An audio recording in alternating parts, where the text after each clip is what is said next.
15-year-old girl and her 23-year-old boyfriend accused of plotting to kill the young Detroit area girl's family. This young woman's family has fought for her to the bitter end, and that end comes today.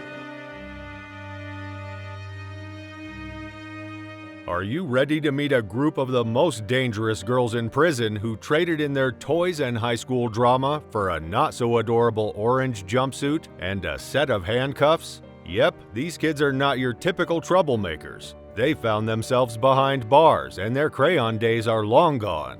But how did they end up in this predicament? Sit tight to dive into the top 3 kids who are currently rotting away in jail. Let me take you back to that courtroom, a place where tension hung heavy in the air. At the center of it all stood 17-year-old Roxana Sikorsky on the precipice of her fate. How did this young girl find herself caught in the grips of a horrifying plot against her own family? Instead, she should have been living a blissful life with her loving parents, the Sikorskys, who adopted her at the tender age of 4. Yet her path took a different turn. The scars of early childhood abuse haunted Roxana, leading to a diagnosis of reactive attachment disorder, a mental illness that hindered her ability to form emotional bonds with her caregivers. But let's rewind to that fateful night in October 2014. Roxana's boyfriend, driven by his own twisted motives, urged her to eliminate her entire family if she wanted to stay with him. It was under the cover of darkness that Roxana made a decision that defied all comprehension. Following her boyfriend's chilling instructions, she planned to strike swiftly and lethally. Cut the throats quickly, he urged. Stab their necks at the artery. So, at 2 a.m., Roxana tiptoed into her younger brother's room armed with a fish fillet knife, a tool that would become an instrument of terror. But fate intervened in the form of her brother's desperate screams, awakening her sister and shattering her plans. In a panic, Roxana fled the house, leaving behind a scene of unimaginable horror. Miraculously, her brother survived the harrowing ordeal, an attempt on his life that no child should ever experience. In a moment of clarity, Roxana expressed genuine remorse, apologizing sincerely to her parents for not meeting their expectations. The weight of her actions finally sank in, bearing down upon her. While her adult partner received a life sentence, Roxana's age and troubled history led to a different fate. The court handed down a sentence of 10 to 20 years behind bars. A significant portion of her young life would be spent paying for her actions, serving as a stark warning to other juveniles who might consider treading a similar path of destruction. I would like to apologize to my family for not being the daughter they wished I would be. I'm sorry. Roxana Sikorsky's story serves as a chilling reminder of the devastating consequences that can unfold when youthful minds become entangled in darkness. So, the next poor fated child on our list is Erin Caffey.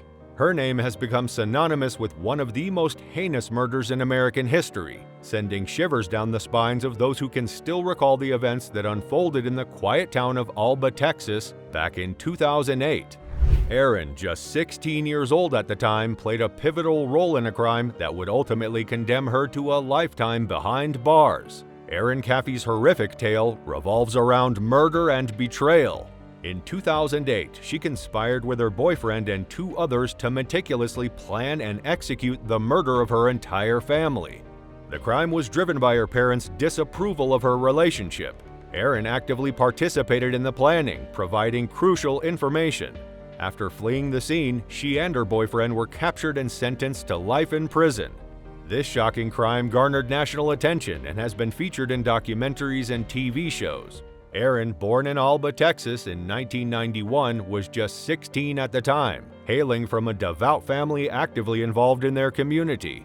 Erin's family consisted of her parents and 2 younger brothers, Matthew and Tyler, who were only 13 and 8 years old at the time of the crime. The tragedy inflicted severe wounds upon her father, who miraculously survived the assault. Despite the gravity of her actions, Erin later appeared on a Dr. Phil show in 2010, where she spoke about her role in the crime and the circumstances leading up to it. She expressed remorse for her deeds and acknowledged the profound impact they had on everyone involved. The interview garnered significant attention, shedding light on the psychological aftermath of such a horrific event. Charlie was my first real boyfriend. every girl my age, talks about, getting pregnant and having a family, and every girl wants that. Yes, Erin Caffey is still alive and continues to serve her sentence in Texas.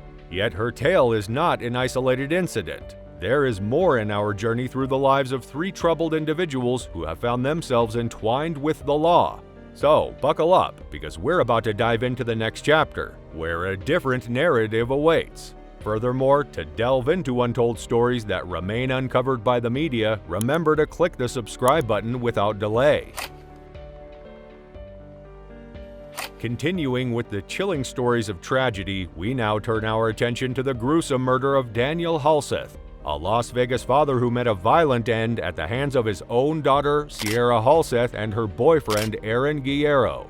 An autopsy report released by the Clark County coroner revealed the horrifying details of Daniel's murder. He had been stabbed shockingly 70 times, with 42 of those wounds inflicted on his back. One of the stab wounds had severed a major artery in his neck, and both of his lungs were punctured. The brutality didn't stop there. Daniel had also suffered wounds to his shoulders, hands, wrists, and fingers, with at least one wound indicating the use of a saw. You're in a tough spot because your son is the victim and the killer is your granddaughter. Can you talk about that? She's not my granddaughter. To further intensify the horror, Daniel's body was subjected to mutilation before being placed inside a sleeping bag, which was then set on fire. He endured burns covering 40% of his body. Prosecutors believe that Sierra and Aaron carried out this gruesome act as a result of Daniel forbidding them from seeing each other. Adding to the disturbing nature of the crime, the couple recorded a twisted video just 3 days after Daniel's murder, where they callously joked about committing the act.